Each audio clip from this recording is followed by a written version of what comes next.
On sait tous que pour être en santé, il faut manger des fruits et légumes tous les jours.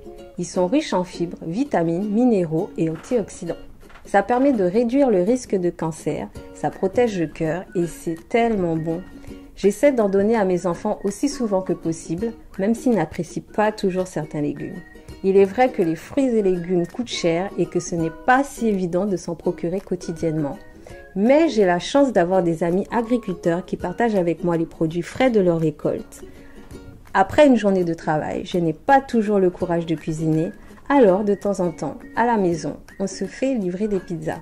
Ça me permet de souffler un peu et de profiter de ce temps en famille.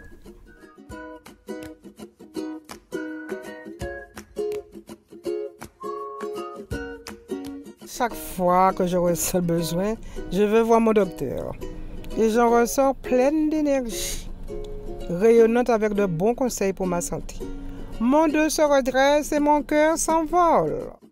Comme quoi, un quart d'heure alliant le conseil d'un expert et l'écoute bienveillante, mêlée au charme personnel du monsieur, peut faire des miracles. Mais ce n'est pas le seul moment excitant de ma vie. Entre les ciné grand monde, les séances d'aquagym, les petites sorties découvertes, j'ai de quoi remplir mon temps sans pour autant vider mon portefeuille. Merci, monsieur Mignot. Vous avez bien compris. J'ai un petit faible pour notre maire adjoint délégué aux loisirs et transports, grâce à qui je peux me rendre par-ci, par-là, sans que cela ne devienne un parcours du combattant. Nous avons un bus à disposition pour nous véhiculer et quand je rentre chez moi, la vie continue.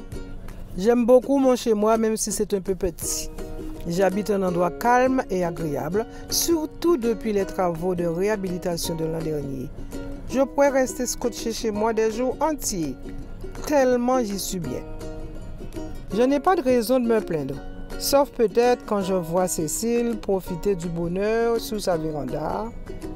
Si mes économies me le permettaient, je n'hésiterais pas à me payer un petit coin pour jardiner que j'aurais volontiers confié au jardinier du quartier, mon dernier petit faible, histoire de varier mes occupations. Là, je serais vraiment comblée.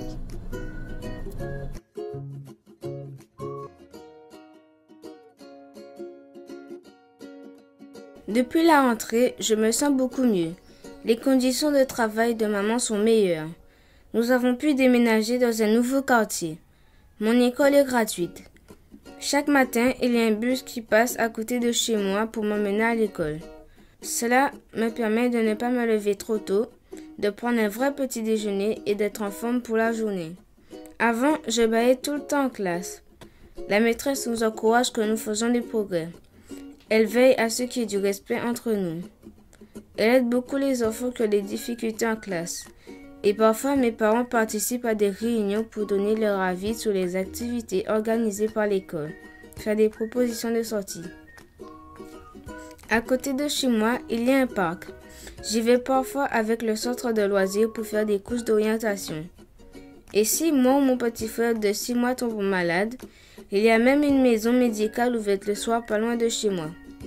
Comme dit maman, notre santé, on y est tous pour quelque chose. L'activité des infirmières scolaires et plus largement de l'éducation nationale s'inscrit dans la stratégie et dans les principes de la promotion de la santé. Je vais retenir deux mots, les infirmières scolaires parce qu'elles sont le premier relais de la promotion de la santé compte tenu du fait de leurs interventions quotidiennes auprès des élèves. Et de l'éducation nationale parce que la promotion de la santé s'appuie sur les institutions pour développer des actions auprès de leur population. Et notre population scolaire, ce sont donc les écoliers, les collégiens et les lycéens. Il est vrai que nous avons été aidés puisque le cadre législatif a évolué par la parution du parcours éducatif de santé, qui a été mis en œuvre du moins, dès la rentrée de septembre 2016. Le parcours éducatif de santé s'appuie sur des EPI. Qu'est-ce que les EPI? Ce sont des enseignements parcours interdisciplinaires. Celui qui s'adapte le plus au parcours éducatif de santé, c'est celui qui s'intitule Corps, santé, sécurité et bien-être. Le parcours éducatif de santé est structuré en 3 axes. Le premier axe, c'est l'éducation à la santé. Et là, on va veiller à développer les compétences psychosociales des élèves de façon à leur apprendre à dire non dans les situations difficiles pour eux. Le deuxième axe, c'est la prévention. Et là, on va proposer aux élèves des thèmes, le surpoids, l'obésité. Le deuxième thème sera la prévention des risques, notamment les addictions. Et le troisième thème, c'est là qu'on va aborder tout ce qui est éducation affective et sexuelle. Le troisième axe, c'est la protection de la santé des élèves. Et là, les infirmières scolaires sont tout à fait impliquées parce que dans leur mission, elles doivent faire une visite obligatoire pour les élèves de 12 ans. Et les médecins aussi, ils vont s'occuper des visites médicales pour le dépistage des élèves de 6 ans. Et on voit que le dépistage obligatoire des médecins et des infirmières, ça va constituer le parcours de santé de l'élève en lien avec le médecin traitant. Les maisons de santé pluriprofessionnelles sont des regroupements de professionnels libéraux qui ont déposé à l'ARS un projet médical avec plusieurs volets. La prévention primaire et la promotion de la santé correspondent à un des volets de ce projet de soins à destinée de la population du Nord-Bas-Terre pour nous. Dans ce projet, nous avons plusieurs aspects qui nous intéressent. Dans un premier temps, il s'agit d'avoir à disposition des outils d'information à destinée des patients pour nous permettre de bien remplir notre mission de prévention primaire en tant que médecin généraliste. Dans un deuxième temps, il s'agit de développer des consultations de prévention et dépistage. Comme exemple, ces consultations en gynécologie médicale qui nous permettent de favoriser le dépistage des cancers chez la femme jeune ou encore la mise en place de contraception chez l'adolescente ou la femme jeune également. Dans un troisième temps, et ce point nous a incité à signer une convention avec l'IREPS Guadeloupe, il s'agit pour nous de participer à des actions de santé publique selon des thématiques qui existent dans le calendrier de prévention annuel. Enfin, il s'agira pour nous de permettre d'avoir des temps d'échange entre professionnels du secteur pour parler de prévention primaire, mais également de prévention secondaire.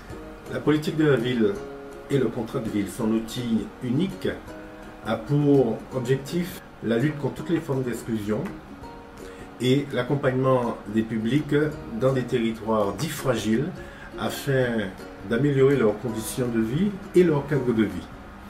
Il s'agit justement de mettre en place une démarche participative avec les habitants comme acteurs principaux et d'intervenir sur tous les aspects de leur vie, le logement, l'habitat, le cadre de vie, l'éducation, la culture, la prévention de la délinquance, l'insertion, l'emploi, la santé, et d'aider les habitants donc à se prendre en main. Nous sommes sur une politique de développement territorial, une politique de développement endogène, et ce contrat de ville pour la période 2015-2020 à Cap Excellence est signé par 21 partenaires et construit autour de 3 piliers: la cohésion sociale, l'emploi et l'insertion, le développement économique, mais aussi le cadre de vie et le renouvellement urbain. Cette politique définit en plus un axe santé dans son volet cohésion sociale. Et dans cet axe santé, il s'agit justement de prévention et de promotion de la santé dans une démarche véritablement en amont des soins, dans une démarche d'accompagnement bien avant l'hôpital, on peut dire, où l'ensemble de l'action publique veut contribuer au mieux-être des populations dans les territoires.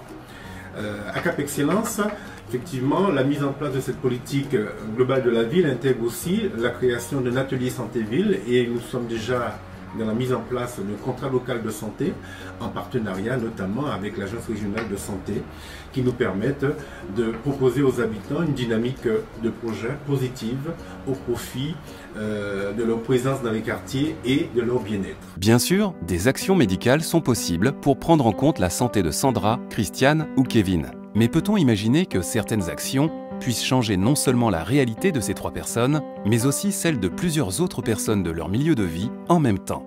Pour les enfants, avoir accès à un parc à proximité, équipé de jeux attrayants et sans danger, peut vraiment faire une différence. Des efforts collectifs pour nettoyer et enjoliver le quartier, l'aménagement d'un terrain de sport, un éclairage en soirée afin de permettre aux jeunes de continuer à jouer, sont toutes des initiatives à petite échelle qui peuvent transformer le visage d'un quartier, la qualité de vie dans ce quartier et donc la santé. D'autres interventions peuvent aider la population à adopter des modes de vie plus favorables à la santé. L'accès à une salle de sport en milieu de travail, par exemple, peut inciter les gens à exercer une activité physique plus régulièrement. Une offre alimentaire plus saine dans les cafétérias d'entreprise peut également les amener à faire de meilleurs choix pour leur propre santé, sans oublier naturellement le plaisir à pratiquer une activité physique que l'on aime ou à faire des pauses repas plus savoureuses. Pour les personnes âgées, la participation à des réseaux d'entraide ou la visite régulière d'un bénévole peuvent contribuer à améliorer la santé. Il est important que les professionnels, comme les aides à domicile ou les pharmaciens, qui ont un contact régulier avec ces sujets fragilisés, gardent un œil vigilant sur les personnes plus vulnérables et les orientent si nécessaire vers les ressources appropriées. En agissant sur le développement des jeunes enfants, sur l'éducation, l'emploi ou le logement, on améliore nos chances de se maintenir en santé collectivement. Cela passe par des initiatives à grande échelle, comme par exemple des politiques sociales d'accès aux soins, des mesures de lutte contre la pauvreté ou encore des aménagements urbains qui facilitent les déplacements à pied. Ces changements à grande échelle doivent être complétés par des initiatives locales. Différentes actions de proximité accroissent les chances de tous d'avoir accès à un revenu adéquat et donc de réduire les inégalités sociales et territoriales de santé. L'aide aux devoirs pour les enfants, le soutien à l'emploi et à l'insertion sur le marché du travail, la formation à tous les âges de la vie. Toutes les initiatives améliorant les conditions de vie de la population, favorisant l'entraide et facilitant l'accès à des activités physiques simples contribuent également à la santé de tous. Par exemple, la mise en place de clubs d'activités pour les adolescents et les jeunes, l'installation de bancs sur les trottoirs pour permettre aux personnes âgées de reprendre leur souffle et la création de sentiers de marche accessibles à tous au cœur des quartiers. De nombreuses expériences de jardins partagés ont vu le jour récemment dans nos quartiers. Les habitants s'appuient sur ces expériences pour partager des trucs de jardinage ou des outils, mais aussi pour changer leur rapport à leur environnement. Des ateliers cuisine créent du lien social autour de temps d'échanges et de rencontres conviviaux, débouchant souvent sur une amélioration de l'accès à la prévention et aux soins. Chacune de ces initiatives collectives a un impact sur un grand nombre de personnes. Pour donner vie à ce que nous venons d'évoquer, plusieurs acteurs doivent travailler ensemble. Les habitants des quartiers ou les usagers des différents milieux de vie, les représentants des collectivités territoriales, les partenaires du milieu des affaires et du secteur économique, et bien entendu, les représentants du secteur public de l'éducation, du travail social et de la santé. À travers ces réseaux de collaboration et en mettant à profit les ressources et compétences de chaque secteur d'activité, il devient possible d'agir en amont sur les facteurs qui influencent la santé et d'avoir un impact réel sur le bien-être de toute une collectivité. Mais cela repose sur l'engagement de chacun et sur le développement d'une vision commune de ce que sont la santé et le bien-être. Au cœur de ces liens, on retrouve des citoyens engagés dans leur milieu de vie qui participent à la réflexion, qui font partie d'une société dynamique au sein de laquelle chacun peut exploiter son plein potentiel et ainsi contribuer au développement collectif. En changeant l'aspect physique d'un quartier, en améliorant les conditions et l'environnement de travail, en facilitant les réseaux d'entraide, en mettant en place des politiques publiques favorables à la santé et par une multitude d'actions locales, il est possible de prévenir des problèmes de santé ou d'en réduire la gravité. En agissant à la source, on se donne les meilleures chances de renverser le cours des choses et d'avoir un plus grand impact sur le parcours de vie et la santé des personnes. Plusieurs exemples inspirants existent déjà. Les dispositifs comme les contrats locaux de santé, les ateliers santé-ville, les dynamiques de territoire, notamment en zone rurale, donnent des résultats tout à fait encourageants en matière de santé globale et contribuent à réduire les inégalités sociales et territoriales ayant un impact négatif sur la santé. La participation du système de soins à ces dispositifs est cruciale pour potentialiser ces résultats. L'ouverture des établissements et services de soins vers les territoires et leurs habitants, leur implication directe dans la promotion de la santé de ces derniers, le développement de la démocratie en santé et la prise en compte de la parole des patients sont de puissants leviers d'amélioration de la santé dans les territoires. Dans votre ville ou votre région, que pouvez-vous faire de plus pour soutenir ces activités ou en initier de nouvelles? Ensemble, il est possible de faire beaucoup. Cette responsabilité partagée ouvre la voie vers un large éventail d'actions visant toutes les catégories de la population. La santé, c'est l'affaire de tous.